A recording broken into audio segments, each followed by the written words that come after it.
Creating a TikTok shop for selling your books. This is something I've been asked about a few times, and it's a pretty simple process. First, you can only set up a TikTok shop on a TikTok account that's set as a business account. This account of mine is a personal account, and it always has been. I didn't want to change it, so I set up a second account specifically to be a business account that I could use for setting up the shop to sell signed copies of my books. The second limiting factor is that TikTok Shop is only available in certain regions. I don't know specifically which countries might or might not have access to it, but I do know that I'm in the US and only buyers within the US can actually see my shop and buy books from it. Assuming you're in the right region and have a business account, setting up the shop is pretty easy. You just have to follow the instructions and prompts within the TikTok app.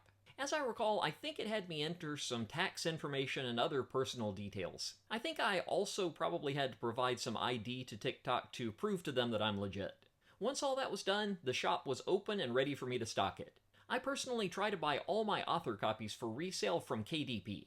That's because my books tend to have lower printing costs at KDP than elsewhere, but that can vary from author to author and book to book, so check that out for your own books. I order my books in bulk shipments, but I don't have a really solid strategy or algorithm to know how many of each book to order. Over time, I've just gotten a feeling for which versions of which of my books sell the best and the quickest through TikTok and through conventions and other events. I'll order more copies of those and fewer of others, but overall I try to keep a decent supply on hand of all versions of all my books. And by on hand, I mean piled up in big boxes in my house.